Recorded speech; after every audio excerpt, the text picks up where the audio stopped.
Hello, it's Rahul Sharma, MSc mathematics. ठीक है। Today मैं आज आपको पढ़ाऊंगा फिज़िक्स में से 12th का सबसे मेन टॉपिक जो है जिसे हम इलेक्ट्रोस्टैटिक्स कहते हैं। ठीक है। क्या वर्ड है? इलेक्ट्रोस्टैटिक्स, 12th क्लास फिज़िक्स का सबसे पहला लेसन। ठीक है। चलो हम इस पे बात करते हैं। तो अगर बात करें इलेक्ट्रो मतलब चार्ज होता है और दूसरा वर्ड है स्टैटिक्स। और स्टैटिक इसका मतलब क्या है? रेस्ट। मीन कि study of charge at rest, उसे आप इलेक्ट्रोस्टैटिक्स कहते हैं। ठीक है।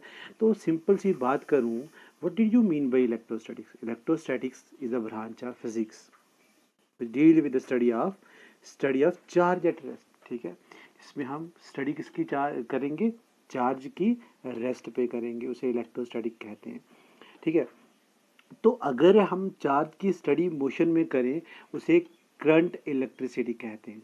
ठीक है। ये तो आपने पहले भी पढ़ा है, 10th क्लास में से बेसिक इसका चलना शुरू होता है। ठीक है। तो इलेक्ट्रोस्टैटिक्स मतलब study of charge at rest. अब बात ये आती है कि चार्ज रेस्ट में कब होगा। देखो, जब हम कभी भी इंसुलेटर का इस्तेमाल करते हैं, उस पर अगर किसी एक पॉइंट के ऊपर हम चार्ज को क्रिएट करें, चार्ज वहाँ से मूव नहीं कर पाता। और चार्ज जब मूव नहीं कर पाएगा तो क्या होगा?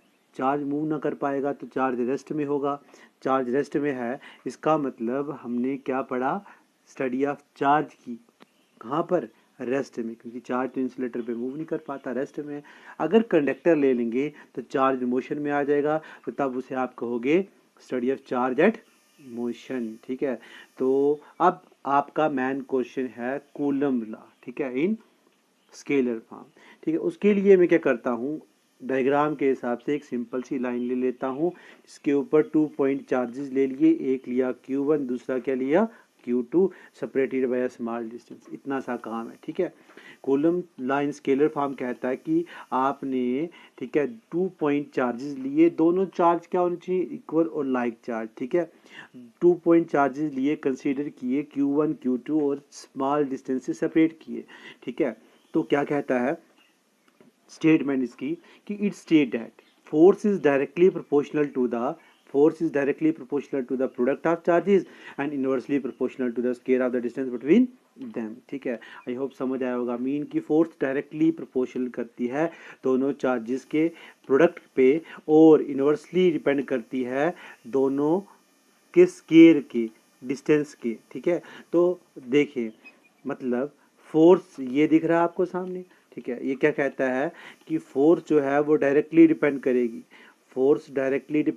Product of charges Q1 and Q2, and inversely depend on the square of the distance between them. ठीक है।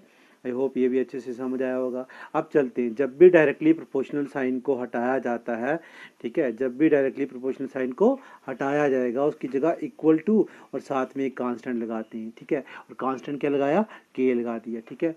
कांस्टेंट के लगा दिया। इसे कांस्टेंट ऑफ प्रोपोर्शनलिटी कहेंगे, या इसे डाइलेक्ट्रिक कांस्टेंट कहते हैं। ठीक है। ये के जो होता है, इसकी वैल्यू होती है एप्सिलॉन अपॉन एप्सिलॉन नॉट। ठीक है। डाइलेक्ट्रिक कांस्टेंट कहते हैं। ठीक है, याद रखना। अब आगे की बात करूं अगर मैं, तो ठीक है, तो हमारे पास कितना आया था? F equal to K times Q1 Q2 upon R square. मगर जो के की वैल्यू है हमारे पास जो दी गई है, वो कितना है? 1/4 पाई एप्सिलॉन। ठीक है। ये जो ई जैसा सिंबल है, इसे एप्सिलॉन कहते हैं। ठीक है। तो के आपके पास 1/4 पाई एप्सिलॉन आ गया। इसे परमिटिविटी भी कहते हैं। ठीक है। तो अब बात करते हैं, इस के की वैल्यू को हम यहाँ डाल देंगे, क्योंकि पीछे हमने पढ़ा था कि एफ इक्वल टू कितना था?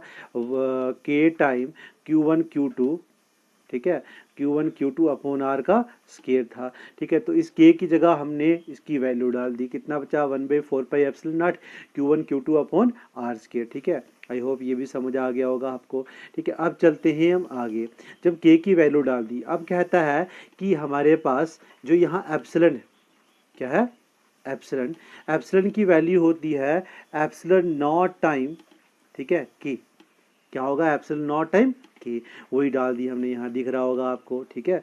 तो मतलब कि हमने उसकी वैल्यू डाल दी, और वैल्यू क्या आ गई आपके पास? एप्सिलॉन नॉट टाइम की आ गई। ठीक है। यहाँ नीचे दिया हुआ है कि K epsilon upon epsilon not, epsilon को इधर मल्टीप्लाई किया के साथ, तो epsilon equal to epsilon not के बच गया। ठीक है। अब बात करते हैं वैल्यूज़ की। देखो, फॉर फ्री स्पेस, किसी भी फ्री स्पेस के लिए के की वैल्यू 1 होती है। अगर के 1 हो गया तो एफ कितना आ जाएगा, 1/4 pi epsilon not Q1 Q2 upon R square. ठीक है, तो ये आपका रिजल्ट आ गया वैक्यूम स्पेस के लिए, और इसी को आप कहते हो क्या, column line scalar form. I hope अच्छे से समझ आया होगा। ठीक है, तो thanks for viewing my video, like and subscribe and share please.